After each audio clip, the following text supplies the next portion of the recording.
Hello friends, कैसे हैं आप लोग। फ्रेंड्स, आज इस वीडियो में बात करते हैं एक बहुत ही फेमस स्टॉक के बारे में जो आजकल चर्चाओं में बना हुआ है, हिंदुस्तान कंस्ट्रक्शन कंपनी लिमिटेड के बारे में। कंपनी का प्राइस अभी देखेंगे आप 14 रुपये 45 पैसे के आसपास हमें चलता हुआ दिखाई दे रहा है। 18% से ज़्यादा की बढ़त कहीं ना कहीं आज की डेट में इसमें हमें देखने को मिल रही है।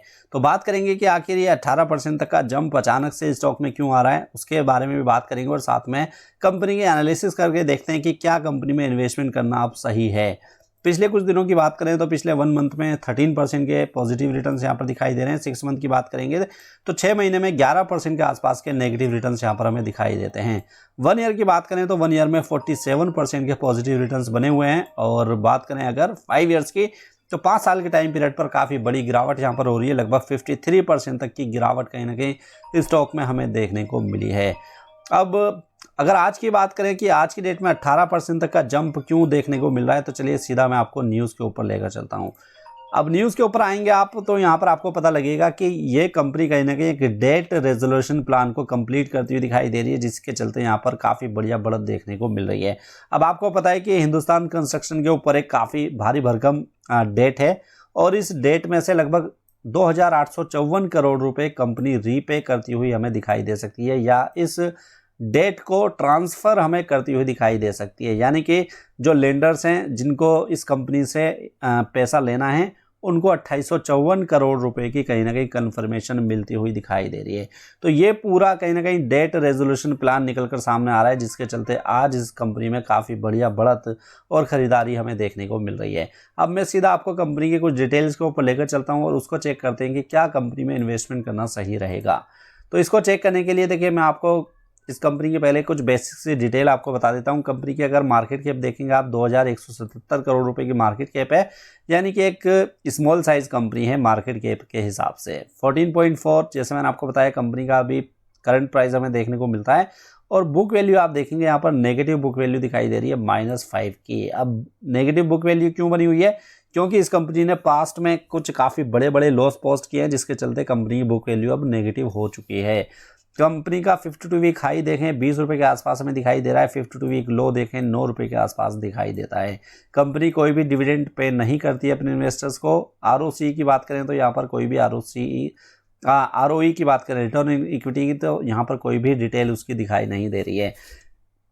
अगर मैं सेल्स ग्रोथ की बात करूं तो 0.4 के आसपास सेल्स ग्रोथ दिखाई दे रही है। प्रॉफिट ग्रोथ की बात करेंगे तो माइनस नेगेटिव प्रॉफिट ग्रोथ यहाँ पर हमें दिखाई देगी। और नेट प्रॉफिट मार्जिन अगर ईयरली और क्वार्टरली बेसिस पर बात करेंगे तो ये नेगेटिव ही दिखाई देगा। डीआईआईज होल्डिंग की बात करेंगे तो 13% के आसपास की डीआईआईज होल्डिंग हमें यहाँ पर दिखाई देती है। अब देखिए कुछ चीज़ मैं आपको यहाँ पर दिखाऊं। अगर कंपनी के पॉजिटिव पॉइंट की बात करेंगे तो थोड़ा सा पॉजिटिव पॉइंट ये बना हुआ है कि पिछले कुछ दिनों में कंपनी ने अपने डेट को यहाँ पर कम किया है। साथ में अगर डेटर्स के पेमेंट की बात करें तो डेटर्स से पेमेंट टाइम से आ रही है। अब थोड़ी सी पहले 115 दिन में आती थी, अब 71 डेज़ में कंपनी को पेमेंट मिल जाती है। लेकिन जब हम नेगेटिव पॉइंट की बात करते हैं तो नेगेटिव पॉइंट्स की भरमार आपको यहाँ पर दिखाई देगी, क्योंकि लो इंटरेस्ट कवरेज रेशियो आपको कंपनी में दिखाई देगा। प्रोमोटर्स की होल्डिंग पिछले कुछ दिनों में यहाँ पर घटती हुई दिखाई दे रही है। 2% के आसपास आ चुकी है पिछले क्वार्टर के कंपेरिजन में। सेल्स ग्रोथ की बात करेंगे तो पुअर सेल्स ग्रोथ हमें यहाँ पर दिखाई दे रही है। प्रमोटर्स की होल्डिंग काफ़ी लो है, 33% के आसपास। कंटिजेंट लाइबिलिटी आप यहाँ पर देखिए 7,500 करोड़ से ज़्यादा की कंटिजेंट लाइबिलिटी कंपनी के ऊपर बनी हुई है।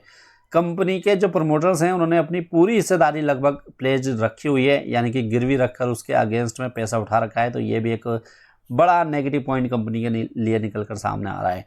अब देखिए कंपनी को प्रॉफिट एंड लॉस के अगर ऊपर भी देखेंगे आप तो आपको एक चीज़ यहाँ पर ये पता लगेगी कि पिछले कुछ सालों में कंपनी की सेल्स में कोई खास ग्रोथ देखने को नहीं मिली है। देखिए लगभग यहाँ से 2014-15 से कोई खास सेल्स ग्रोथ कंपनी के नंबर्स पर देखने को नहीं मिली है। और अगर आप नेट प्रॉफिट की बात करेंगे तो नेट प्रॉफिट तो देखिए पिछले 10 साल में से लगभग 8 साल में कंपनी ने लॉस पोस्ट किया है। और पिछले 12 महीने की भी बात करेंगे तो पिछले 12 महीने में भी यहाँ पर लॉस ही पोस्ट दिखाई दे रहा है। तो ये कुछ चीज़ें हमने चेक कर ली हैं फ्रेंड्स इस कंपनी के बारे में। और इन सभी चीज़ों को चेक करने के बाद एक बात आप ये बोल सकते हैं कि फंडामेंटल बेसिस पर कंपनी बहुत वीक है, लेकिन कुछ न्यूज़ ऐसी आ रही हैं कि कंपनी अपने डेट को यहाँ पर कम करती हुई दिखाई दे रही है, तो इस न्यूज़ के बेसिस पर ही इसमें खरीदारी हो रही है। तो आप भी अगर ऐसे स्टॉक को खरीदना पसंद करते हैं जिनमें कि कुछ न्यूज़ आ रही हो और उनका फ़ायदा आप उठाना चाहते हैं, तो आप इनमें कुछ ना कुछ ट्रेडिंग के हिसाब से ज़रूर अपनी पोजीशन बना सकते हैं, लेकिन इन्वेस्टमेंट के हिसाब से अभी भी कंपनी मुझे लगता है कि सही नहीं है। बाकी आप खुद भी अपनी रिसर्च कीजिए और अपने फाइनेंशियल एडवाइज़र से एडवाइस लेने के बाद ही इन्वेस्टमेंट कीजिएगा।